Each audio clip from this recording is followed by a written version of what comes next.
Hi అండి, అందరికీ నమస్కారం. Welcome to my channel. ఈ వీడియోలో ప్రభుత్వ ఉద్యోగులు దేశానికి భారమా? అసలు నిజాలు దాగున్న అజెండాలు ఏమిటి అని పూర్తి వివరాలు వీడియోలో తెలుసుకుందాము. వీడియోని ఎక్కడే కానీ స్కిప్ చేయకుండా ఎండ్ వరకు చూసేయండి. అప్పుడే ఇన్ఫర్మేషన్ పూర్తిగా అర్థమవుతుంది. వీడియో చూస్తున్న ప్రతి ఒక్కరు వీడియోకి లైక్ చేయండి ఫ్రెండ్స్. ఈ వీడియోని తోటి ఉద్యోగం పెంచిన మిత్రులతో అయితే షేర్ చేయండి. కొత్తగా మన ఛానల్ చూస్తున్నారు, ఇంకా ఎవరైనా సబ్స్క్రైబ్ చేసుకున్నట్లయితే వెంటనే మన ఛానల్ని సబ్స్క్రైబ్ చేసుకోండి. దీని ద్వారా నేను చేసే లేటెస్ట్ వీడియోస్ అన్నీ మీ వరకు రీచ్ అవుతాయి. ఇక ఆలస్యం చేయకుండా వివరాల్లోకి అయితే వెళ్ళిపోదాము.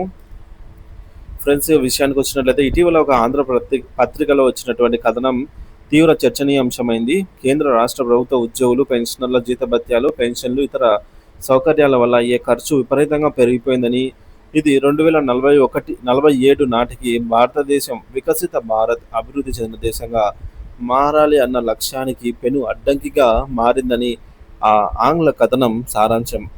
మరి ఉద్యోగుల జీతాలు, సెలవులు, మెటర్నిటీ, మెడికల్, సాధారణ సెలవులు, పెన్షనర్ల భారం వల్ల దేశ ప్రగతి కుంటుపడుతోందా అని, దేశం అప్పుల పాలవుతోందా, అప్పుల ఊబిలో కూరుకుపోతోందా అని ఆ కథనం ఆరోపించింది. మరి కింది స్థాయి ఉద్యోగులను తగ్గించి ఉన్నత స్థాయి అధికారులను పెంచి వారికి మరిన్ని సౌకర్యాలు కల్పించాలని సూచించింది. ఇంకా దారుణంగా 2047 నాటికి ఒక రైతు నెలసరి ఆదాయం 40,000కు మించకపోవచ్చని, అదే సమయంలో ఒక ప్రభుత్వ ఉద్యోగి జీతం 5.5 లక్షలు, 5,50,000 వరకు, లక్షలు పెన్షన్ కూడా లక్షల్లోనే ఉంటుందని పోలుస్తూ రైతులను దోచి ఉద్యోగులను మేపుతున్నాం అనే ధ్వని వచ్చేలాగా అయితే ఆ కథనం కొనసాగింది. ప్రతిస్పందనలు మరియు అసలు సమస్య. పై కథనం సహజంగానే ఉద్యోగులు, పెన్షనర్ల నుంచి తీవ్ర వ్యతిరేకత వ్యక్తమైంది. కొందరు ఆవేశంతో అనుచిత భాషను ఉపయోగించారు. అయితే ఇటీవల పనికిమాలిన కథనాలను ఎందుకు పట్టించుకోవాలి అని కొందరు ప్రశ్నించారు. ఇది కేవలం ఒక పనికిమాలిన పత్రికలో వచ్చిన కథనం కాదు. గత 2-3 ఏళ్లుగా ఇదే తరహాలో వాదనలను ప్రముఖ జాతీయ ఆంగ్ల ఛానల్లో ప్రత్యేక విమానాల్లో తిరిగే కొందరు వ్యక్తుల ద్వారా పదే పదే ప్రచారం చేయిస్తున్నారనేది గమనించాల్సిన విషయం. మరి గతంలో ఆ వ్యక్తి 2 పెన్షన్లు తీసుకోవడంపై విమర్శలు వచ్చినప్పుడు ఇప్పుడు అవే అభిప్రాయాలను రైతు నాయకుల ముసుగుల్లో మళ్ళీ తెరపైకి తెస్తున్నారు. గతంలో ఇదే శాస్త్రీయ విశ్లేషణ, అంకెల గారడీని ఛేదించడం. ఈ కథనంలో ప్రధాన ఆరోపణలను ప్రభుత్వ అధికారిక లెక్కలు, పార్లమెంటు సమాధానాల ఆధారంగా పరిశీలిద్దాము. బడ్జెట్లో ఉద్యోగుల వాటా వాస్తవంగా ఎంత అంటే, కథనంలో ఆరోపించినట్టు ఉద్యోగుల జీతభత్యాల, పెన్షన్ల ఖర్చు దేశ బడ్జెట్లోనే 40-50% లేదు. ప్రభుత్వ లెక్కల ప్రకారం దేశం మొత్తం బడ్జెట్ సుమారుగా 48 లక్షల కోట్లు. ఇందులో ఉద్యోగులకు, పెన్షనర్లకు జీతభత్యాల, పెన్షన్ల ఖర్చు కేవలం 7% నుంచి 7.6% మధ్య మాత్రమే ఉంది. రక్షణ రంగం వాస్తవం. కేంద్ర ప్రభుత్వంలో ఉన్న సుమారు 26 లక్షల మంది ఉద్యోగుల్లో 13 లక్షల మంది రక్షణ శాఖకు చెందినవారు, అంటే మిలిటరీ వారు. అలాగే 65 లక్షల మంది పెన్షనర్లలో 30 లక్షల మందికి పైగా మిలిటరీ శాఖ నుంచి వచ్చిన పెన్షనర్సే ఉన్నారు. దేశ రక్షణ కోసం అత్యంత కఠిన పరిస్థితుల్లో పనిచేసే వీరి సేవలను, త్యాగాలను విస్మరించి వారి ఖర్చును కూడా సాధారణంగా ఉద్యోగులతో కలిపి చూపించడం దురుద్దేశపూరితం. రక్షణ రంగ సిబ్బంది ఖర్చును ప్రక్కన పెట్టి మిగిలిన ఉద్యోగులు, పెన్షనర్లపై అయ్యే ఖర్చు దేశ బడ్జెట్లో కేవలం 2-3% మాత్రమే ఉంటుంది. దేశ జనాభాలో 1% కూడా లేని ఉద్యోగులు 3% బడ్జెట్ను తీసేస్తున్నారని ఆరోపించడం ఎంత సమంజసం, ఎంతవరకు? మరి నిజమైన ఆర్థిక భారం ఎక్కడ ఉంది?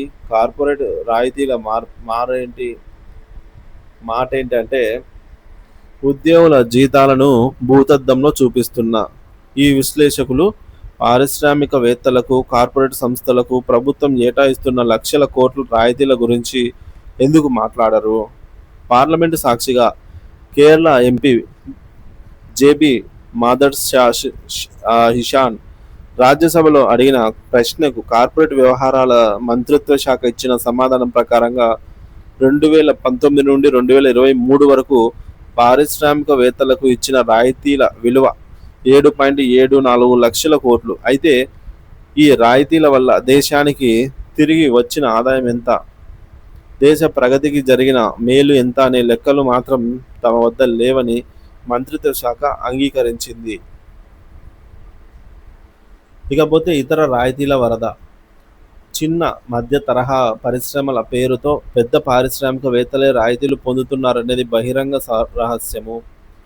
కొత్త పరిశ్రమలకు 7 సంవత్సరాల పాటు పన్ను విరామం, విద్యుత్ నీటి సరఫరాలో భారీ రాయితీలు,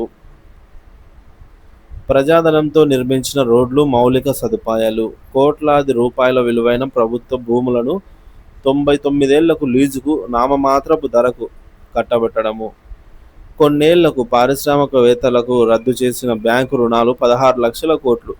ఇందులో ఎంత వసూలు చేశారని అడిగితే అది ఆన్గోయింగ్ ప్రాసెస్ అని ప్రభుత్వం సమాధానం ఇచ్చింది.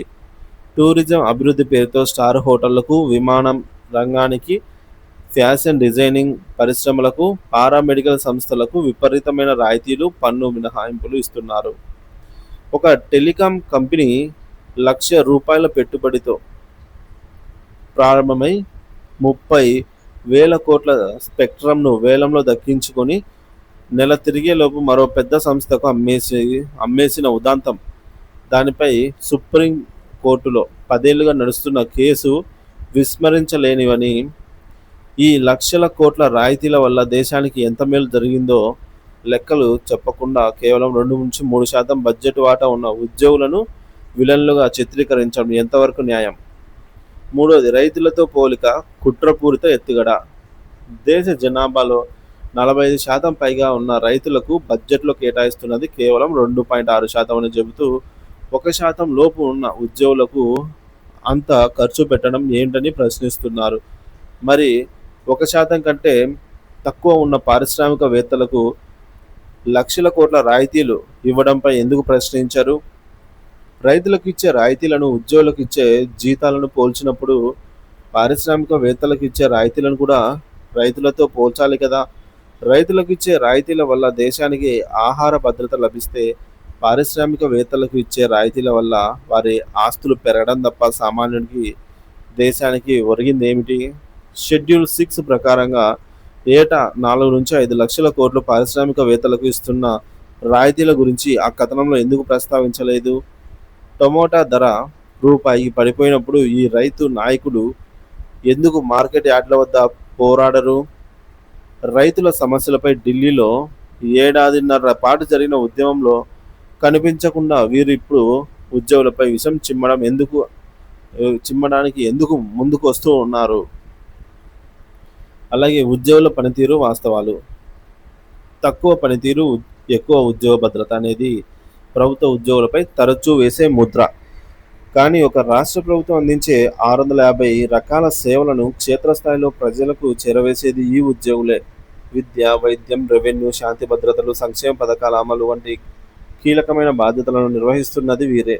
1947లో రాజ్యాంగంలో పొందుపరిచిన ప్రివిలింగ్ వేజెస్, కనీస జీవన వేతనం కాన్సెప్ట్ను ప్రశ్నిస్తూ అసలు ఉద్యోగికి జీతం ఇవ్వాలా లేదా అన్నది ప్రభుత్వం నిర్ణయిస్తుందని చట్టాలు మార్చుకోవడం, పెన్షనర్లను ఓపీఎస్ రద్దు చేసి కాంట్రిబ్యూటరీ పెన్షన్ స్కీమ్ విధానాన్ని తేవడం, ఈపీఎఫ్ పెన్షన్ను కనీసం 1000కే పరిమితం చేయడం వంటి చర్యల ద్వారా ఇప్పటికే ఉద్యోగుల ప్రయోజనాలను దెబ్బతీశారు. సుప్రీంకోర్టు తీర్పులను సైతం పక్కన పెట్టి చట్టాలు చేస్తున్నారు.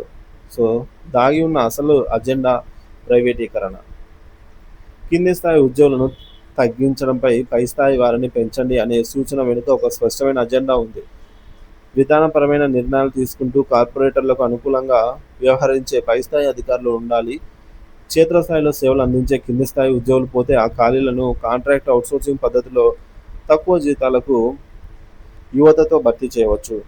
అంతిమంగా విద్య, వైద్యం, రెవెన్యూ వంటి కీలక సేవా రంగాల్లో పూర్తిగా ప్రైవేటీకరణ చేయడమే లక్ష్యం. 1944 నాటికి బాంబే ప్లాన్లో పారిశ్రామికవేత్తలు తక్షణ లాభాలు వచ్చే రంగాలను తాము చూసుకుంటామని, విద్యా, వైద్యం వంటి సేవ రంగాలను ప్రభుత్వమే నడపాలని సూచించారు. కానీ ఇప్పుడు ప్రభుత్వం పని వ్యాపారం చేయడం కాదు అంటూ సేవలను ప్రైవేటు కు అప్పగించాలని అయితే వాదిస్తున్నారు.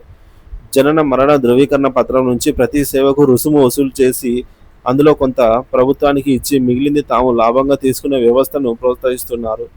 ఉద్యోగులు లేకపోతే సేవల ప్రైవేటీకరణ సులభతరం అవుతుంది. ఇది కార్పొరేట్ శక్తుల ప్రయోజనాల కోసమే. విచక్షణ లేని విమర్శనలు. పార్లమెంటరీ కమిటీ నివేదిక. 120వ పార్లమెంటరీ వ్యవహారాల కమిటీ నివేదిక పెన్షనర్ల పట్ల ప్రభుత్వ వైఖరికి అద్దం పడుతోంది. 65, 70, 75 ఏళ్లు దాటిన పెన్షనర్లకు 5% అదనపు పెన్షన్ ఇవ్వాలన్నది సిఫార్సుపై కమిటీ స్పందన ఆందోళనకరం. 2004లో కొత్త పెన్షన్ విధానం ఎన్పిఎస్ తేవడంపై ద్వారా పాత పెన్షనర్లపై ఖర్చు తగ్గుతుంది అని అనుకున్నాం. కానీ మా కర్మ కొద్దీ వీళ్ళు ఎక్కువ కాలం బ్రతుకుతున్నారు. దీనివల్ల పెన్షన్ ఖర్చు తగ్గట్లేదు, ఇంకా పెరుగుతోంది. వీళ్ళు మరణించడం లేదు అని కమిటీ నివేదికలో పేర్కొన్న మానవత్వాన్ని మంటగల్పడమే. పారిశ్రామికవేత్తల వల్ల దేశానికి ఉపయోగం లేదని, వారు సొంత ఆస్తులు పెంచుకుంటున్నారని రాయలేని కలం. వృద్ధాప్యంలో ఉన్న పెన్షనర్లపై ఇలాంటి వ్యాఖ్యలు చేయడం శోచనీయం. ప్రభుత్వ ఉద్యోగులు పెన్షనర్లు దేశానికి భారమంటూ వచ్చిన కథనం పూర్తిగా ఏకపక్షం, దురుద్దేశపూరితం. ఇది వాస్తవాలను వక్రీకరిస్తూ లక్షల కోట్ల కార్పొరేట్ రాయితీలను దాచిపెట్టి కేవలం ఉద్యోగులనే లక్ష్యంగా చేసుకుంది. రక్షణ రంగం సిబ్బంది త్యాగాలను సైతం అవమానించేలాగా ఉంది. ఉద్యోగులను రైతులకు వ్యతిరేకంగా నిలబెట్టే ప్రయత్నం చేస్తూ సమాజంలో వర్గ వైషమ్యాలను రెచ్చగొట్టేలా ఉంది. దీని వెనుక సేవా రంగాలను ప్రైవేటీకరించి కార్పొరేట్ శక్తులకు అప్పగించాలనే స్పష్టమైన అజెండా కనిపిస్తోంది.